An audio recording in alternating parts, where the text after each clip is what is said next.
నమస్తే. ప్రస్తుతం మనతో పాటు ఉన్నారు సోషల్ యాక్టివిస్ట్ కృష్ణకుమారి గారు. నమస్తే అండి. నమస్తే. బండి భగీరథ గారికి సంబంధించిన ఇష్యూ మనం చూసాం. అంటే అదనంగా ఇంకొక కేసు కూడా నమోదు చేశారు పోలీసులు. అయితే ఆ BNS 64(2)M ప్రకారం ఒకవేళ ఆరోపణలు కనుక నిజమైతే జీవిత ఖైదు పడే అవకాశం ఉంది, లేదంటే 10 ఏళ్ల వరకు జైలు శిక్ష పడే అవకాశం ఉంది అంటూ మాట్లాడుతున్నారు. ఏంటి ఇప్పుడు మనం అసలు ఈ BNS 64 అంటే ఏంటో తెలుసుకోవాలి. అదేంటి అంటే, ఎవరితోనైనా లైంగిక సంబంధాన్ని కాంక్షించేటట్లయితే, ఇష్టపడేటట్లయితే, వాళ్ళని దారికి తెచ్చుకోవడానికి నేను పెళ్లి చేసుకుంటానని, లేదు ఇంకేదో చేస్తానని, ఇంకేదో చేస్తాను అని చెప్పి ఒక వాగ్దానం ఇచ్చి, అంటే నువ్వేం చేస్తున్నావు వాళ్ళకి, నువ్వు నాతో ఇలా గడపాలి అంటే ఆమె ఇష్టపడకపోవచ్చు. ఇష్టపడినప్పుడు ఉద్యోగం ఇస్తానను, పెళ్లి చేసుకుంటానను, అంటే ఏదో ఆశ చూపించి ఒక మాట ఇచ్చి, ఇది ఒక రకంగా మాట తప్పటం అవుతుంది అన్నమాట. ఇది ఈ మనం ఈ 64 ప్రకారం చాలామంది ఈ పరిస్థితిలోకి వచ్చిన పరిస్థితులు ఎలా ఉంటాయంటే, అంటే ఈ కేసు పెట్టాల్సిన పరిస్థితికి రావడానికి ఉన్న పరిస్థితులు ఏంటి అంటే, ఎవరన్నా ఒక అమ్మాయిని ఇష్టపడేటప్పుడు నిజంగా పెళ్లి చేసుకుందామని కూడా అనుకోవచ్చు. మనం మొదల్లోనే డౌట్ చేయాల్సిన పని లేదు. కొంతమంది ఏమో ఆ మాట చెప్తేనే వీళ్ళు దారికి వస్తారు అని చెప్పేవాళ్ళు ఉంటారు, నిజంగా ఉద్దేశంతో ఉండేవాళ్ళు కూడా ఉంటారు కొంతమంది.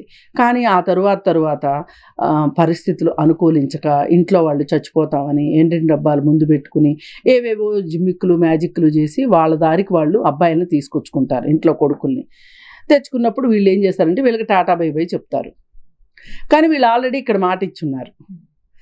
అయితే దీన్ని ప్రూవ్ చేయగలగాలి. నోటి మాటగా చెప్తే కాదు, ఎక్కడన్నా ఏదన్నా రాసుకున్నారా, ఉత్తరాలు ఏమైనా ఉన్నాయా, ఆ ఉత్తరాలు అతను రాసినవేనా, ఏదన్నా మెసేజ్లు పెట్టారా, లేదు ఫోన్లో ఏమైనా చెప్పినప్పుడు ఏమైనా రికార్డ్ అయ్యి ఉన్నాయా, ఇవన్నీ ఆధారాలు కావాలి. ఎలక్ట్రానిక్ ఎవిడెన్స్ అన్నా కానివ్వండి, పేపర్ ఎవిడెన్స్ అన్నా కానివ్వండి, లేదు ఇంకొక వేరే మనుషులు మధ్యలో వేరే మనుషులు ఉన్నప్పుడు చెప్పింది కావచ్చు, లేదు ఆ అమ్మాయి తల్లిదండ్రులు ముందే చెప్పుండటం కావచ్చు. ఏదైనా రీజను ఈ వాగ్దానం ఇచ్చినట్లుగా ఆధారం ఉండాలి. ఈ ఆధారం ఉన్నప్పుడు వాళ్ళ మీద నువ్వు ఎందుకు పెళ్లి చేసుకుంటానని చెప్పి నువ్వు ఇప్పుడు ఎందుకు చేసుకోవట్లేదు, రీజన్ ఏంటి అని చెప్పగలగాలి అని అడుగుతారు వాళ్ళు. అప్పుడు అతని వైపు నుంచి సరైన సమాధానం రాకపోతే, ఒకవేళ నేను సరే పెళ్లి చేసుకుంటాను అని అన్నాడు అనుకోండి, అప్పుడు వాళ్ళు ఇక రాజీ పడిపోతారు. ఈ సెక్షన్లో రాజీ పడవచ్చు. పోక్సోలో రాజీ పడడానికి వీల్లేదు, కానీ ఇందులో రాజీ పడవచ్చు. కానీ ఇక్కడేమైంది, భగీరథ్ విషయంలో ఆల్రెడీ పోక్సో కేసు నమోదయ్యింది. అండ్ కోర్టు నిర్ధారించింది ఆ అమ్మాయి మైనరే అని. మైనరే. ఎందుకంటే GHMC వాళ్ళు ఆ అమ్మాయి పుట్టింది ఫెర్నాండేజ్ హాస్పిటల్లో అని తెలిసి ఫెర్నాండేజ్ హాస్పిటల్కి వెళ్ళి వాళ్ళు రికార్డ్స్ చెక్ చేస్తే ఆ పలానా డేట్లో ఆ అమ్మాయి అక్కడ జన్మించినట్లుగా ఉంది. అందుకని చెప్పి మైనర్ అని తేల్చింది. సో పోక్సో కేసు అట్రాక్ట్ అయింది. ఈ పోక్సో కేసు వచ్చిన తర్వాత ఇప్పుడు ఈ కేసులో రాజీ పడడానికి లేదు. పోక్సోలో రాజీలు ఉండవు. అంటే ఎందుకనంటే ఆ అమ్మాయి ఇష్టపూర్వకంగా వచ్చినప్పటికీ మైనర్ కాబట్టి నీ జాగ్రత్తలో నీ ఉండాలి. అబ్బాయిలు అలా కాని పక్షంలో పోక్సోకి ఫేస్ చేయాలి. ఇప్పుడు అతను ఆల్రెడీ పోక్సో కేసు కింద ఉన్నాడు. అది దానిని మరింత జటిలం చేయడానికి ఇప్పుడు ఏమవుద్దంటే, కొన్ని సందర్భాల్లో ఇప్పుడు 10 సంవత్సరాల పాపం మీద అత్యాచారం చేశారనుకోండి, అప్పుడు పోక్సో కేసు మరీ బలంగా ఉంటుంది. ఇంకా 5-6 సంవత్సరాలు అంటే చెప్పక్కర్లేదు. 14 సంవత్సరాలు 15 సంవత్సరాలు అనుకోండి, ఇంకొంచెం అది తగ్గుతుంది అనమాట. ఇంటెన్సిటీ తగ్గుతుంది. అంటే పోక్సో కేసు ఉండదని కాదు, ఇంటెన్సిటీ తగ్గుతుంది. ఇప్పుడు ఈ పాపకి 17 సంవత్సరాల 5 నెలల 15 రోజులు. ఈ పరిస్థితుల్లో దగ్గరలో మేజర్ అవ్వడానికి దగ్గరలో ఉంది ఈ అమ్మాయి. కాబట్టి పోక్సో ఇంటెన్సిటీ తగ్గినప్పటికీ కూడా ఇప్పుడు ఇది వచ్చి చేరింది కదా, 64 వచ్చి చేరింది. కాబట్టి అతను లీగల్గా చాలా క్లిష్ట పరిస్థితిలో ఉన్నాడు. అండ్ మరీ ముఖ్యంగా ఈ 64(2)M ఇది అన్నది 1కి 10 సార్లు పలుమార్లు అత్యాచారం చేసినప్పుడు ఈ కేసు నమోదవుతుంది అని చెబుతున్నారు. అత్యాచారమే కాదు, అక్కడ కన్సెంట్ కూడా లెక్క ఉంటది. ఆమె కన్సెంట్ ఎందుకు ఇచ్చింది నీకు? ఇప్పుడు మైనర్ మేజర్ కాసేపు పక్కన పెట్టండి, ఇద్దరు మేజర్స్ మధ్యలో కూడా జరిగేటప్పుడు ఆమె కన్సెంట్ ఎందుకు ఇస్తుంది? నువ్వు పెళ్లి చేసుకుంటానని చెప్పావు కాబట్టి ఇప్పుడు మన పరిస్థితులు బాగలేదు. ఇప్పుడు కొంతమంది సహజీవనం చేస్తారు, లివింగ్ టుగెదర్ అంటారు. ఇప్పుడు చాలా మంది చేస్తున్నారు. ఈ లివింగ్ టుగెదర్కి ప్రాతిపదిక ఏంటి? వాళ్ళు ఏ రీజన్ తోటి సరే కొన్ని రోజులు కలిసి ఉందాము, ఇష్టమైతేనే పెళ్లి చేసుకుందాము, లేకపోతే లేదు అని ఇద్దరు మ్యూచువల్గా అనుకొని కలిసి ఉంటారు. విడిపోయారనుకోండి, అక్కడ ఏమీ కేసు ఉండదు. కానీ పెళ్లి చేసుకుంటాను అని ఆ ప్రాతిపదిక మీద ఇద్దరు కలిసి ఉన్నప్పుడు అంటే అది సహజీవనం అని నమ్మగలగాలి. సహజీవనం అంటే ఏంటి అంటే వీళ్ళు ఇద్దరు కలిసి ఒక ఇల్లు అద్దెకి తీసుకోవటము, ఆ ఇంట్లో ఉండటము, ఆ ఏరియాలో వీళ్ళిద్దరూ భార్యాభర్తలు అనిపించేలాగా ఉండటాన్ని సహజీవనం కింద చూస్తారు. ఈ సహజీవనంలో డీవీసీ కూడా ఉంది, డొమెస్టిక్ వైలెన్స్ కేసు కూడా వేసుకోవచ్చు సహజీవనంలో.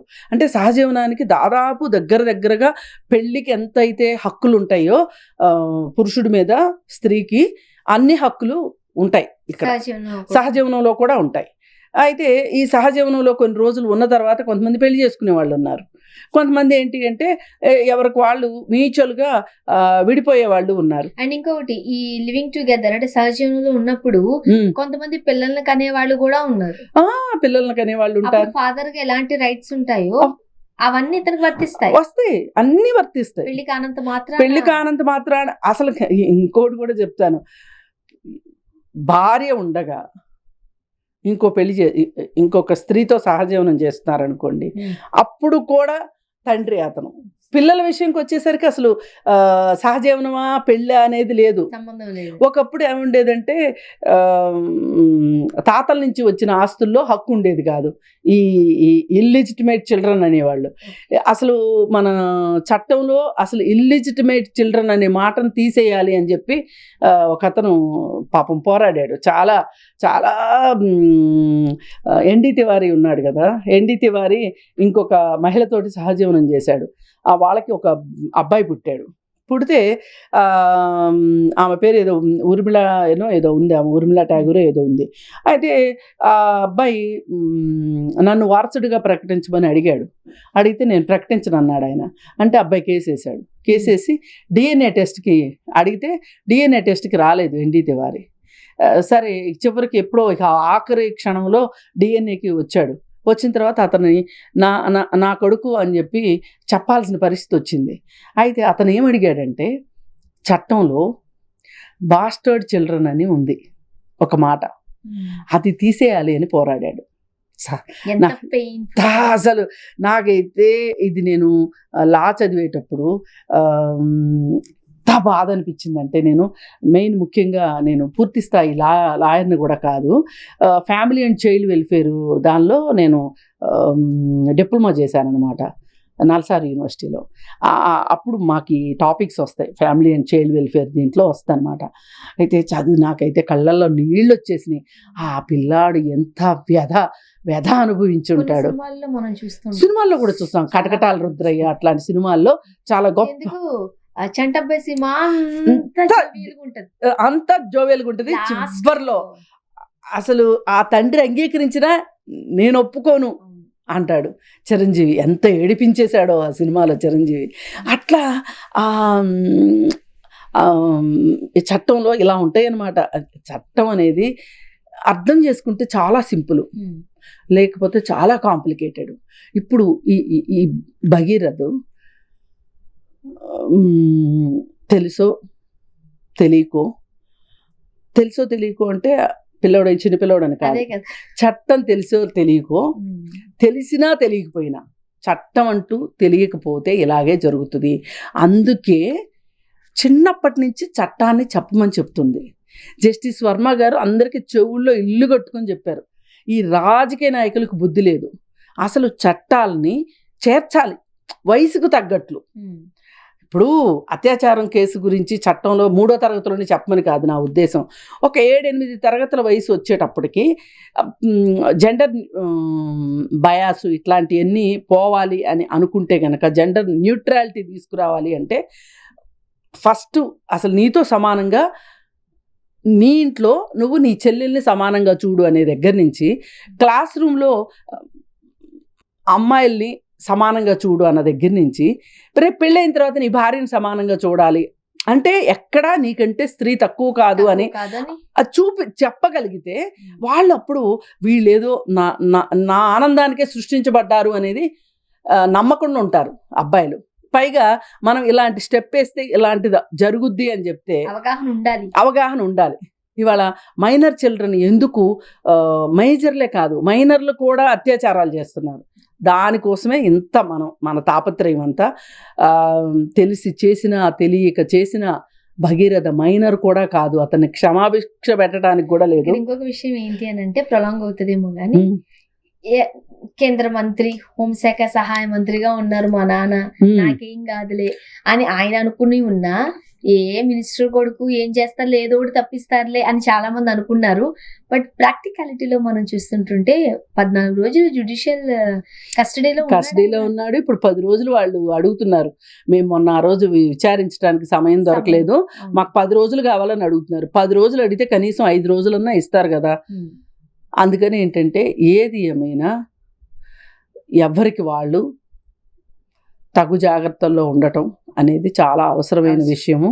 పైగా ఎంత రాజకీయ నాయకుడైనా సరే కాలం కర్మం కలిసి రాకపోతే అరటి పండులో గింజ కూడా ప్రాణం తీస్తుందని అదేదో సినిమాలో డైలాగ్ ఉంటుంది, అలా అవుతుంది. థ్యాంక్ యూ అండి. Thank you.